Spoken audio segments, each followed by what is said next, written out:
What is going on, lads, and welcome back to FIFA 15 then and now, where finally we are going to be tackling my beloved Everton. Usually I can't go a single video without mentioning how good Leighton Baines is, but I've managed to go like 10 episodes of an entire series, which is pretty fucking incredible. But we are finally going to be getting around to it today, and as you guys can see, we have got basically the strongest Everton starting 11 when everyone is fit.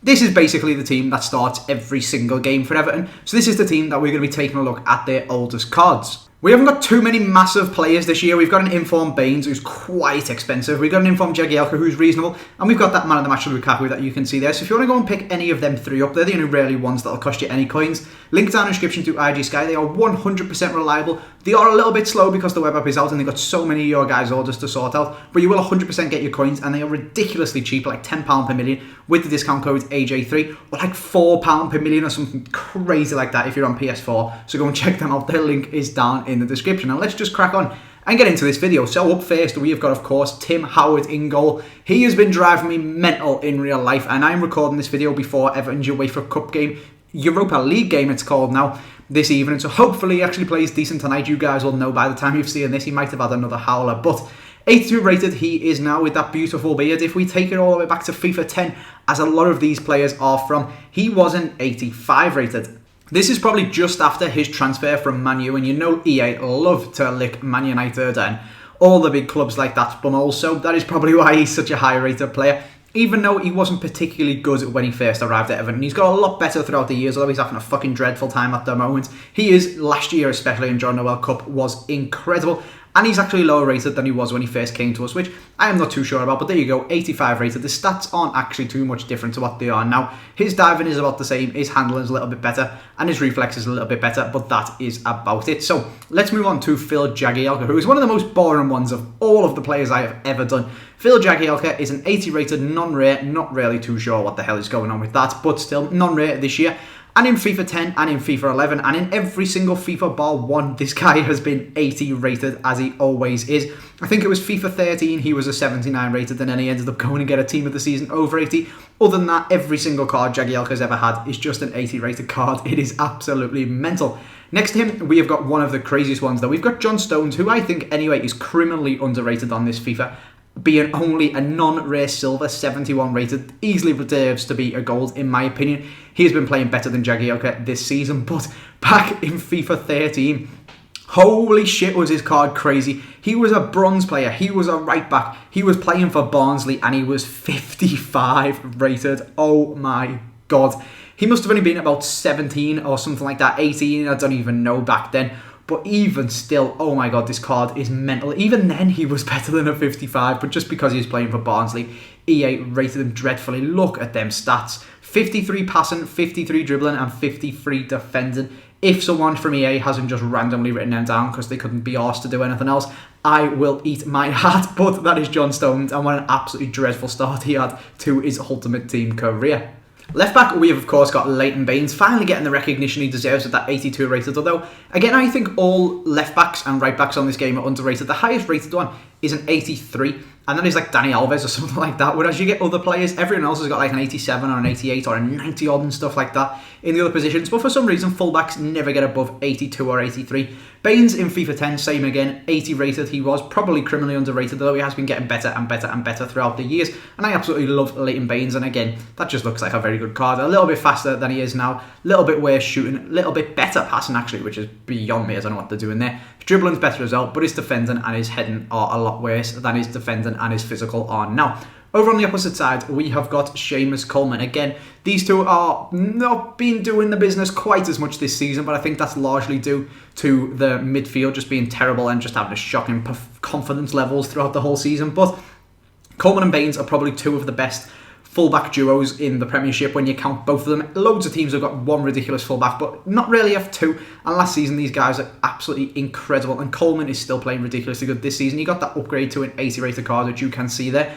Back in FIFA 10 though, with his absolutely dreadful haircut, he was a 68 rated silver. It did take him a while to climb out of the silvers actually. EA seemed to hate this guy. He was a right mid for a little bit, he's always been a silver. It's only like in the last FIFA or two that he's actually climbed into the golds. Now he's up to 80 rated, and his silvers have actually never even been that good, to be honest. Look at that, 70 pace, 37 dribbling, 41 shooting, 68 defending, 67, 66. Just an absolutely dreadful card, basically, for poor old Seamus Coleman. Did only cost us 60 grand, and we bought him about then, so that's probably what EA were thinking, but even still, what a terrible card. But let's move up now to the centre of midfield, where we have up first got Gareth Barry, 80 rated and been playing like a 65 this season. Unfortunately, he has been one of our main problems, him and Distan.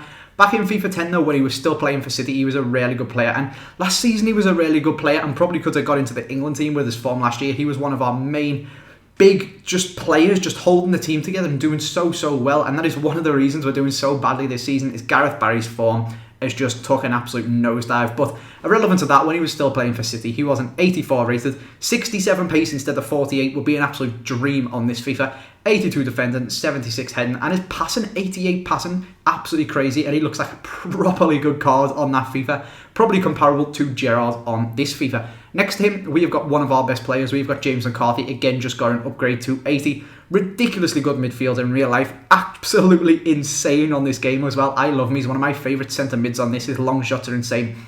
But back in FIFA 10, when he was still playing for Wigan, he is the same rating as Seamus Coleman. He is 68, and again, he looks terrible.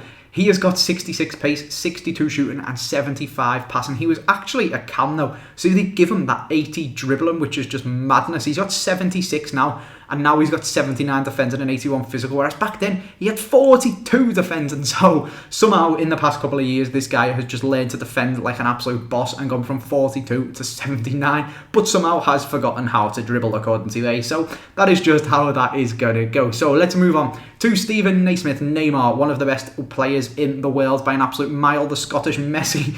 We have got a 75 rated non-rare striker, even though he kind of plays most of his games as a winger, although he kind of plays in the middle as well. He's a centre forward slash right mid, I suppose you could call this guy, right or left mid. And he is a centre forward on FIFA 10 as well. Playing still in Scotland for Rangers. This guy was a silver 73, 79 pace, 75 dribbling and 70 shooting at his key stats. Pretty decent for a silver, not too bad. You could probably slot him in as a centre forward, which is what he is, and he would do a pretty good job for you. Over on the opposite side, we've again got one of our best players, one of the impact players, one of the guys that can actually get shit done in our team. We have got Kevin Morales, and his rating proves that with his 80 rated, our joint highest rated player after Baines and Howard this guy is. Back in FIFA 10, he was still playing.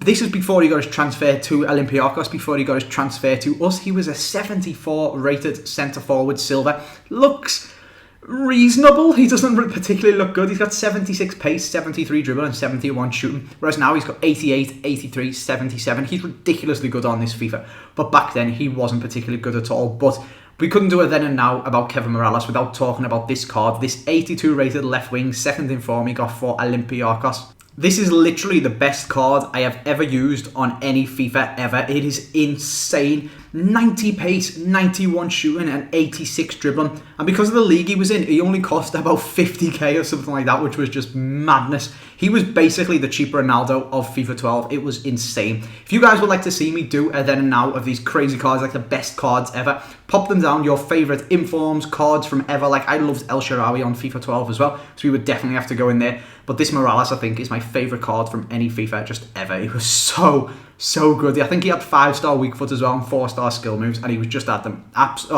Words can't explain how good this was. If only you could still use him on this FIFA. So let's instead move into centre attacker mid, where we have, of course, got Ross Barkley. 78 rated he is now.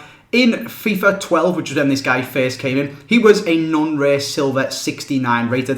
It was actually a reasonably good silver card. He's got 79 pace because we all know Barkley's pretty fast and pretty strong. 70 passing isn't too bad for a 69. He's like 9 ratings lower than he is now, so he's progressed on quite a little bit. But his card isn't particularly interesting. It's just kind of a bog standard, just come into FIFA, really young player sort of card. And he was alright if you wanted to use him, but there wasn't too much anything special about him. So let's move on and finish off this video with Romelu Lukaku. We have got his 81 rated man of the match in here because I absolutely love this card. First card he ever got was in FIFA 12, as a Chelsea player. He was a 78 rated gold, and that was his card for that year. He then actually, though, we're going to take a look at a different card from him, because he went out on loan to West Brom and he became a 74. I think he actually had a Chelsea card, a West Brom card, and an Everton card in this FIFA, which was mental. And he was ridiculously good. He was so... again, one of my favourite cards on any of the FIFAs. BPL Silvers in FIFA 13 were insane. And this guy was the cream of the crop. Everyone had them up front in this team. Everyone had this guy up front in any BPL team. You could stick him in a gold team and he would dominate everyone. He was so good. And again, he would probably go in to my favourite cards ever. But that is where we're going to leave this video. I hope you guys have enjoyed it. Like I said, let me know your favourite cards from any FIFA, and I may well do a then and now around them. But for now, that is where we're going to leave it. I hope you guys have enjoyed it. Thanks for watching, and I will see you next time.